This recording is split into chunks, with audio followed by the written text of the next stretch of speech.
The Perseverance rover is filling up tubes just like this with rocky material from Mars, and it's my job to protect them. What kind of testing are we doing now to make sure that they survive their journey back to Earth? Let's take a look.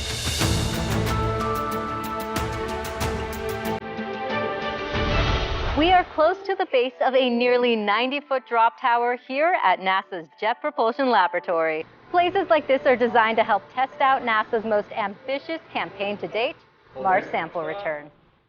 I'm Raquel Villanueva here with Aaron Yazzie. He's in charge of keeping the sample tubes safe on their journey home. So Aaron, what's the plan for Mars sample return? Mars sample return is the next leg in us being able to bring back rocky samples from Mars to Earth so that we can study them here and look for signs of ancient life. What kind of testing is being done here at JPL to prepare the sample tubes for their journey back to Earth?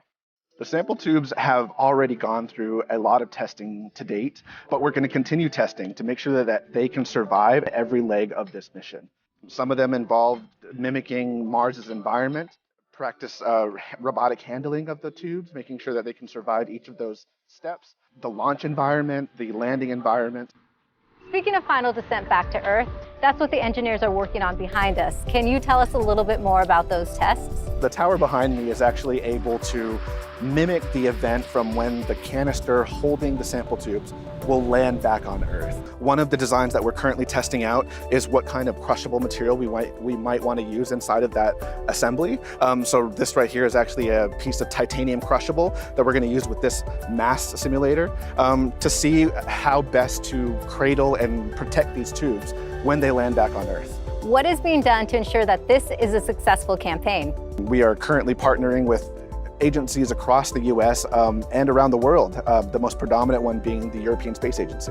We're actually working on building 100 more test tubes that we can distribute to all these teams so they can do all their testing and ensure that everything will work like they designed it to. What are you most excited about when it comes to Mars sample return? I am really excited about all the information that these little rock samples hold inside them, and especially the exciting probability that we could find ancient life. For me personally, I come from an area in the US that looks like Mars. The Navajo Nation is a rocky desert landscape, and it really reminds me how similar rocky planets in our solar system can be. It's a very cool perspective to bring with you. Thank you for your time, Aaron. Thank you. And NASA is sending your name to Mars. So if you'd like to get a boarding pass like Aaron has right here, please follow the link below. And to keep up with the latest updates, follow at NASA JPL and at NASA Mars, or take a deeper dive on the mission websites at mars.nasa.gov.